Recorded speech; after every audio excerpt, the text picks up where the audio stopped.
Moi, je me souviens, quand j'étais beaucoup plus jeune, avoir été avec mes parents en Angleterre parce que le gigot, les moutons étaient moins chers. Et les grands gagnants de cette opération, indiscutablement, c'est quand même l'Europe. Il y aura des rats, des animaux, des Français qui viendraient en Angleterre. Quelle horreur, hein? C'est le chantier du siècle, le tunnel sous la Manche. Le mal du tunnel sous la Manche, c'est qu'on ne le voit pas.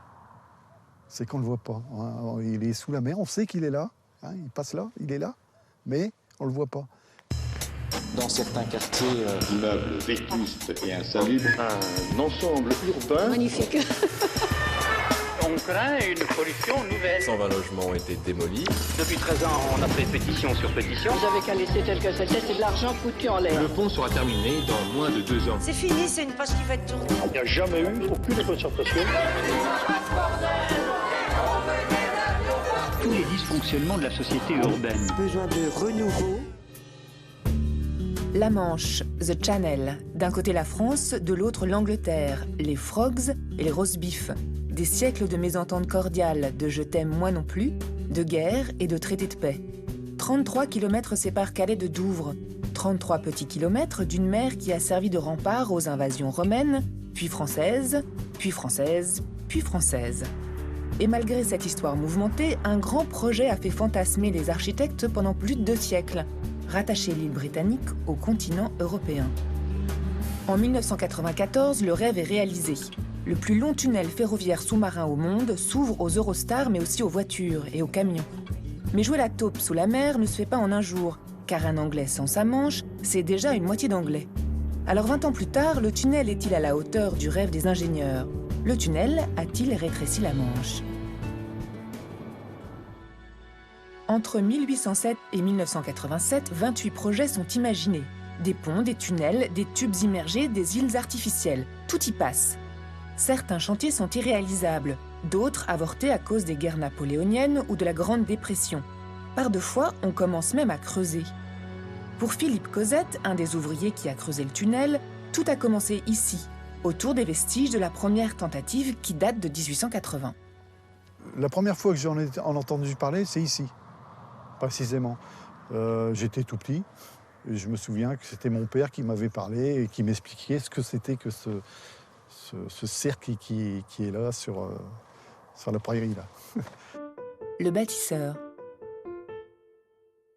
Étant moi originaire de la région, le tunnel sous la Manche c'était plus qu'un rêve pour le pays. Hein. C'était un mythe, pratiquement.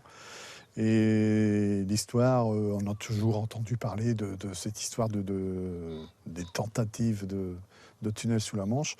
Notamment, c'est avec celui qui se trouve ici derrière moi, mais aussi avec celui de 73-75, qui avait été abandonné par les Anglais et les Français.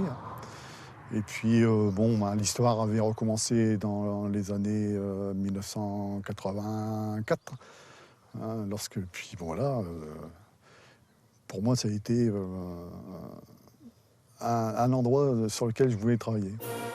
En pleine construction européenne, l'idée d'un lien fixe transmanche rejaillit une nouvelle fois sous l'impulsion de François Mitterrand. Et si très vite les officiels s'emballent, plus on se rapproche de la Manche, moins on adhère. Ironie de l'histoire, le nouvel ennemi commun, le tunnel, rapproche les 2 peuples qui combattent d'une même voie. Tout semble aller pour le mieux ou presque. Et pourtant, en France comme en Angleterre, les opposants au tunnel ne désarment pas, au premier rang desquels les ports du littoral. Jean-Jacques Barthes, le maire de Calais de l'époque, se souvient encore de cette première bataille pour défendre l'activité du port. Il y a eu une méfiance de ce côté-là aussitôt, hein, et c'est vrai qu'on ne pouvait que s'inquiéter. L'antitunnel. Un tunnel allait prendre comme passager, s'il se faisait, ne passerait plus évidemment par voie maritime. Et il avait raison, les prévisions à l'ouverture sont de prendre 100% du trafic transmanche et de couler les ferries. Mais les enjeux binationaux dépassent l'influence des élus locaux. Et en 1986, le traité de Canterbury sacrifie sur l'autel de la construction européenne l'insularité de l'Angleterre. J'ai l'honneur de vous informer que la Grande-Bretagne et la France, sur la base du rapport établi par les experts, ont décidé aujourd'hui de relier leurs deux pays par un double tunnel sous la Manche. On s'est battu avec Eurotunnel pour qu'ils recrutent plutôt localement, le maximum localement. Ça a été une des batailles, il y en a eu beaucoup avec Eurotunnel. On les a pas toutes perdues, il y a des choses qu'on est arrivé à faire avancer. Avant même la signature, les travaux sont lancés. Pour tous, c'est le chantier du siècle. 150 km de galeries creusées à 100 mètres sous la mer pour relier le village de Coquelles à la ville de Folkestone. Le seul terrassement du terminal de Coquelles a nécessité 7 fois plus de terre que la plus grande pyramide d'Égypte. Et pendant ces travaux d'Hercule, le maire de Calais continue son combat. Au plus haut du chantier, on était à 6-7 000 du côté français. Bon, il y en avait autant, peut-être plus du côté anglais. La prouesse technique, on s'en rendait compte au fur et à mesure, hein, parce qu'au départ, on nous avait dit on va faire un grand trou, on va faire ce puits, après on va lancer des tunneliers. Peu à peu, on s'est rendu compte que on était sous la mer.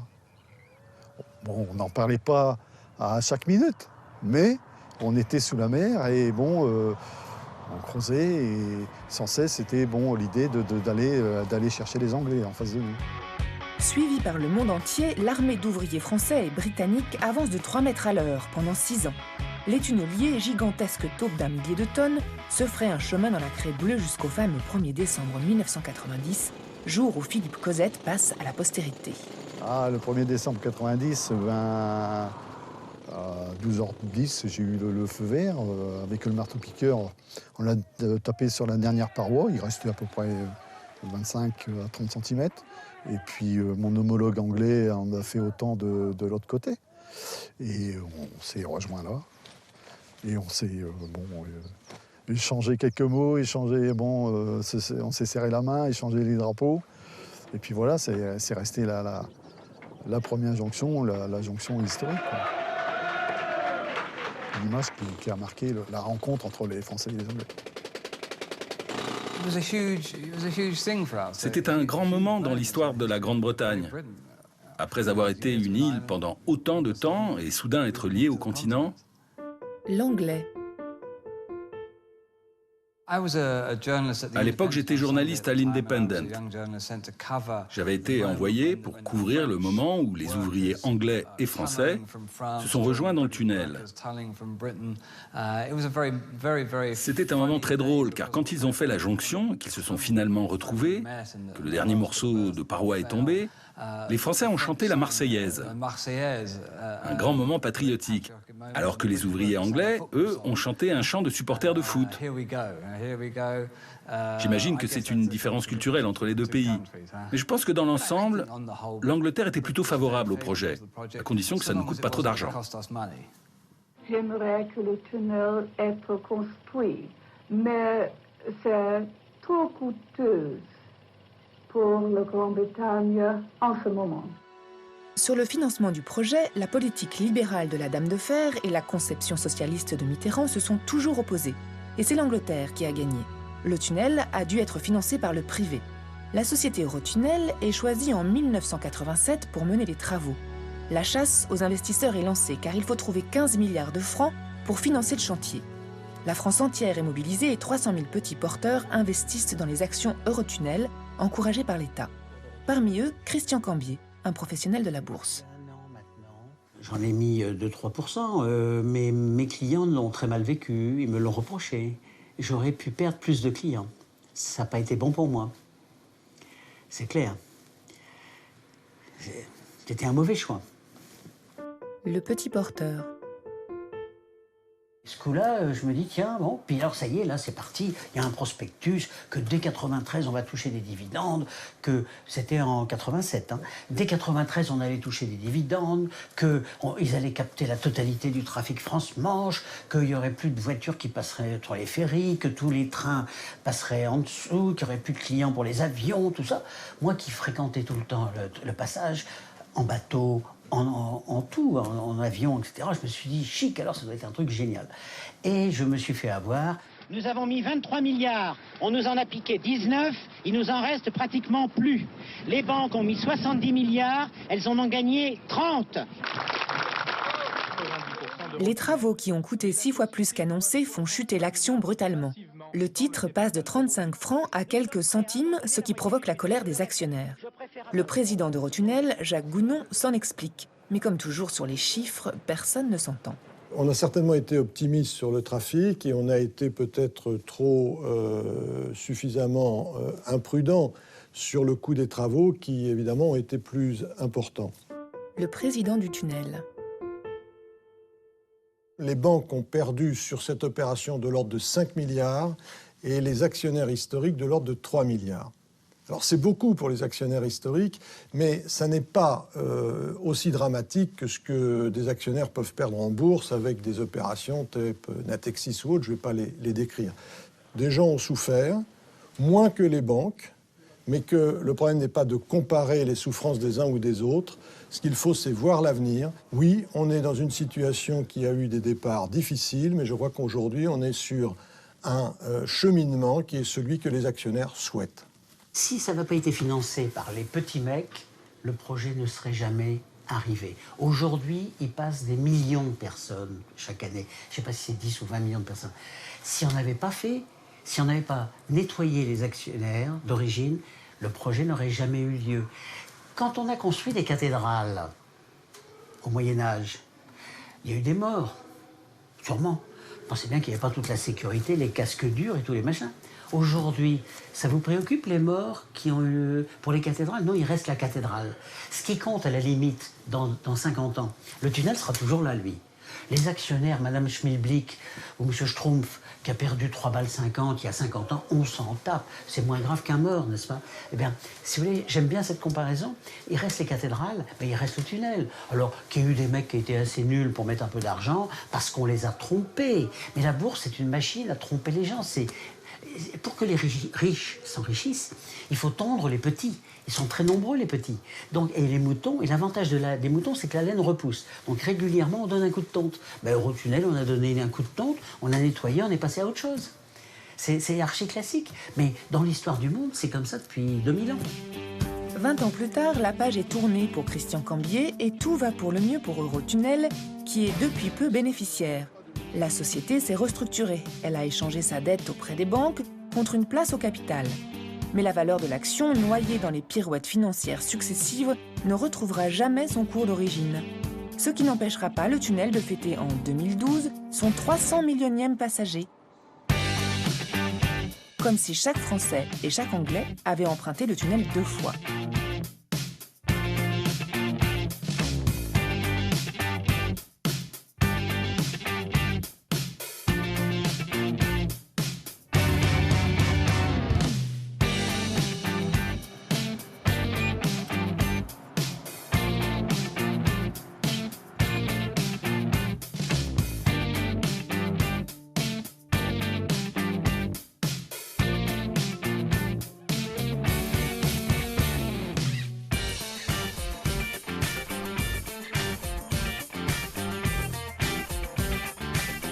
Trains franchissent chaque jour les 50 km de tunnel sous la Manche pour relier en 35 minutes le Kent au Pas-de-Calais. Grâce au trafic qu'il génère, le tunnel sous la Manche doit redynamiser la région, sinistrée par la perte de l'industrie de la dentelle. Enfin du moins, c'est ce qu'on espérait dans le coin. Mais Calais, qui se bat pourtant depuis des années, perdra encore la Manche, au profit d'un petit village situé 5 km plus loin et jusqu'alors inconnu, Coquelles. Vous avez dit Coquelles? Jamais entendu parler. La petite commune rurale de 2400 habitants, qui menait jusqu'alors une vie tranquille, s'est considérablement enrichie. Et sur le rond-point, on expose même le tunnelier, comme une relique du Saint-Tunnel. Pour la ville de Coquelles, ça a été un chantier qui a bouleversé bien sûr la ville. D'une commune rurale, petite commune rurale, on est passé à une ville internationale, qui a une renommée, une reconnaissance maintenant. C'est la ville du tunnel sous la Manche. L'ami du tunnel. Alors ici, vous avez le groupe scolaire, le self-service et ici la médiathèque. Bon, tous les équipements sportifs, donc les terrains de football, Vous avez une résidence pour personnes âgées valides. Ici, vous avez la clinique des Deux Caps.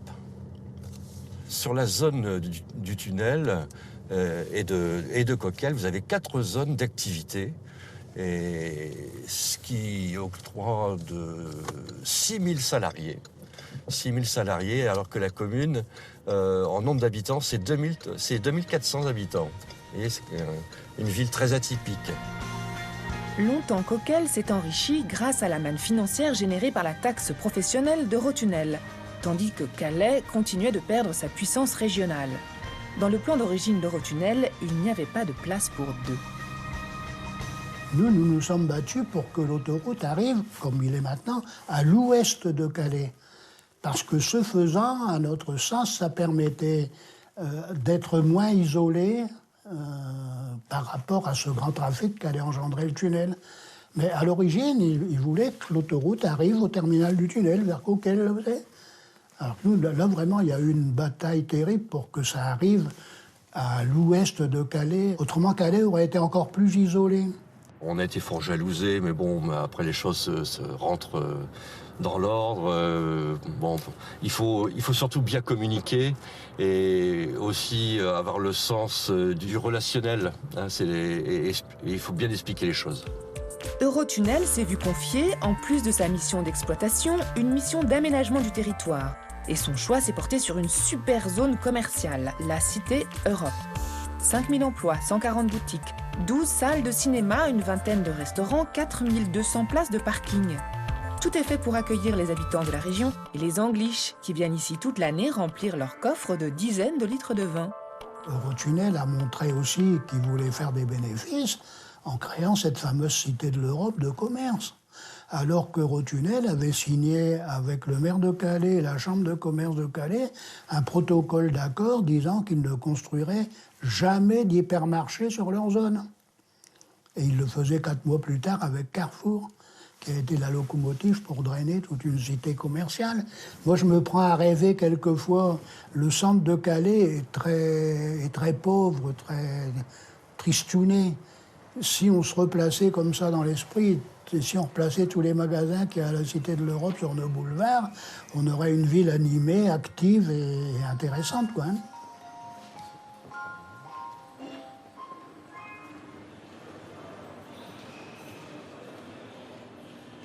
Moi, j'étais commerçant donc, au centre-ville avant de Calais. Et voyant le monde qu'il y avait à Cité Europe et Eurotunnel, forcément, l'envie m'a donné de venir. Et j'ai eu l'opportunité de racheter un fonds de commerce, donc c'est là que je suis venu ici. Je peux dire que maintenant, le centre de la région, c'est Cité Europe. Calais, passage obligé pour entrer en Grande-Bretagne depuis si longtemps, se fait voler la vedette. Son port, fleuron économique de la ville et fierté locale, redoute pour son trafic. Ceux de Boulogne et de Dunkerque en ont déjà fait les frais et ont coupé leur liaison avec l'Angleterre. La question importante pour le port de Calais aussi, c'était sa perte du fret, même si pendant un moment, il a gardé un certain trafic passager relativement important. Le fret a vite fui les cars ferry pour aller dans le tunnel. Depuis 40 ans, l'Angleterre désindustrialisée a besoin d'importer toujours plus de produits manufacturés. Le ferry, malgré son charme indéniable et une politique tarifaire agressive, reste plus lent et soumis aux aléas de la météo. Il ne peut concourir contre un train. À l'origine, le tunnel sous la Manche a été plutôt conçu comme une autoroute, c'est-à-dire que le système des shuttles permet à une voiture ou un camion de monter sur une navette et de traverser la Manche. Et ceci avait été considéré comme la chose la plus importante. Ce que nous avons observé au fil du temps, c'est que les échanges de marchandises, c'est-à-dire les camions sur nos navettes, étaient finalement beaucoup plus importants que à la fois les voitures sur nos navettes et même que les passagers Eurostar.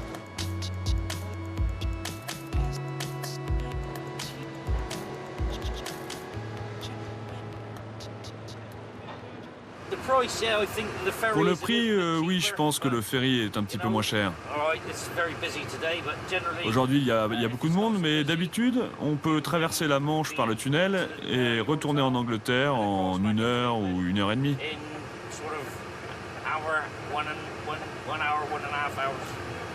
Chaque année, 1 300 000 camions font le choix de passer sous la Manche plutôt qu'au-dessus.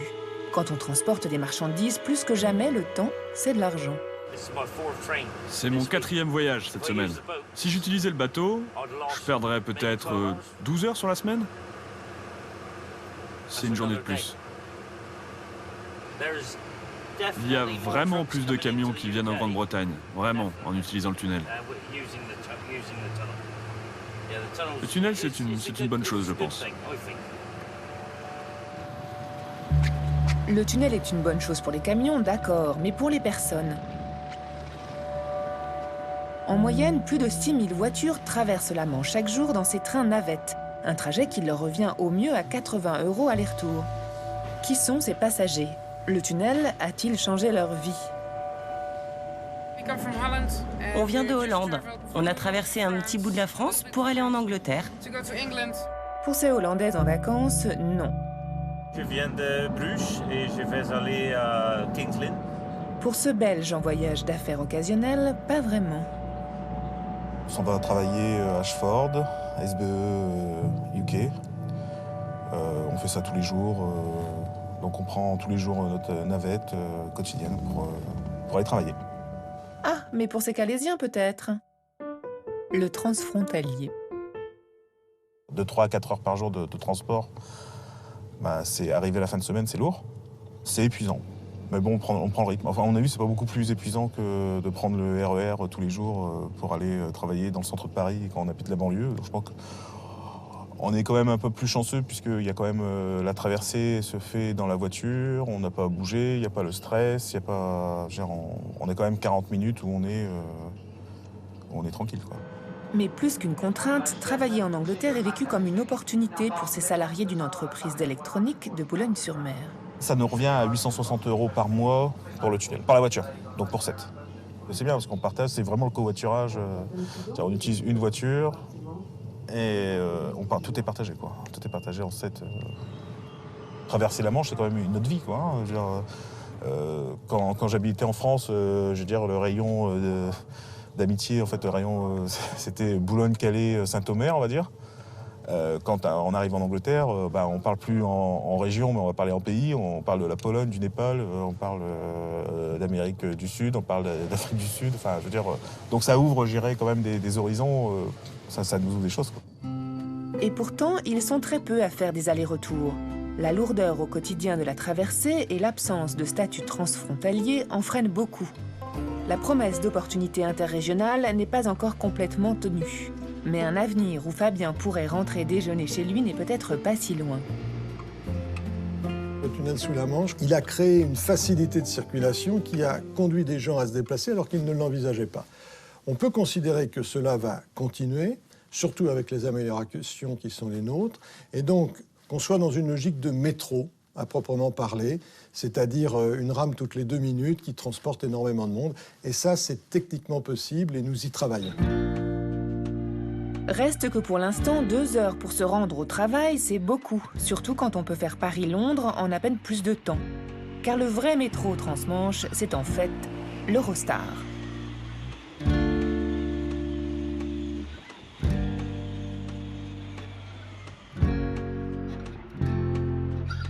Paris-Londres en 2h15, Bruxelles-Londres en 1h50 et bientôt Francfort-Londres. Avec ses 10 millions de passagers, l'Eurostar constitue le plus gros trafic transmanche. Finalement, le tunnel aura plus changé la vie des Parisiens que celle des Calaisiens. Alors là, on est le lundi 8h15 pour arriver à la gare à 8h30 pour le train de 9h13. Si je suis en avance, un peu avec un peu de chance, j'aurai su de 8h43. On verra.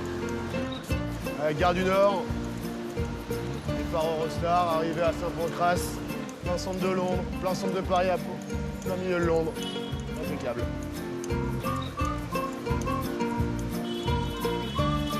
Et donc l'Eurostar, effectivement, sachant qu'on pouvait rentrer très régulièrement, a fait que j'ai choisi d'aller à Londres, quoi. Alors que peut-être que sans cette possibilité-là, je ne sais pas si j'aurais pris la même décision, effectivement. Le parigot londonien. Le choix était assez simple, c'était soit un boulot qui ne me plaisait pas à Paris, ou le travail que je voulais faire mais qui était qu'à Londres. Donc ensuite, Dieu m'a mis dans la balance le fait que j'étais avec ma copine qui habitait Paris. Mais grâce à l'Eurostar, finalement, après la décision d'aller à Londres, et elle va bientôt me retrouver pas loin d'un an après quand même. C'est quand même assez cher. C'est-à-dire qu'on va dire qu'en moyenne, un billet revient, avec mon organisation, me revient environ à 140, 150 euros.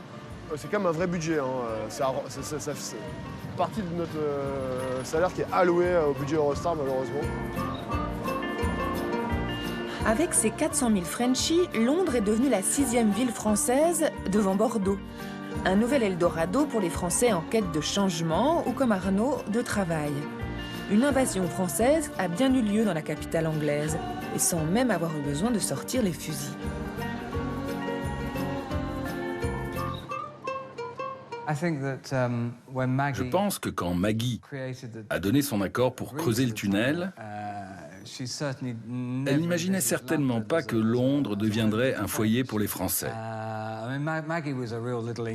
Maggie était une vraie petite Anglaise. Elle n'aimait pas les Français, elle n'aimait pas les Européens. Elle était toujours d'accord pour prendre l'argent des Français ou des Européens. Mais je crois qu'elle n'a jamais imaginé que le tunnel permettrait à tant d'étrangers de s'installer à Londres, la transformant en une ville si cosmopolite. Quand dans le métro, vous entendez parler français, vous entendez parler espagnol ou italien. Si elle avait su ça, elle y aurait pensé à 2 fois. Maggie devrait bien se faire à l'idée de partager son thé avec ses maudits voisins, car il pourrait passer prochainement dans le tunnel 2 fois plus de trains. Les Français n'ont pas fini d'aller boire des bières dans les pubs anglais, et les Anglais eux-mêmes ne rechignent pas non plus à s'installer sur nos côtes. Finalement, 17 ans après l'ouverture du tunnel, la Manche n'est plus un rempart. L'éternelle rivalité franco-britannique verrait-elle enfin le bout du tunnel? Dans certains quartiers, immeubles vétustes et insalubres, un ensemble urbain magnifique. On craint une pollution nouvelle. 120 logements ont été démolis. Depuis 13 ans, on a fait pétition sur pétition. Vous avez qu'à laisser tel que c'était, c'est de l'argent foutu en l'air. Le pont sera terminé dans moins de 2 ans. C'est fini, c'est une page qui va être tournée. Il n'y a jamais eu aucune concertation. Tous les dysfonctionnements de la société urbaine. Besoin de renouveau.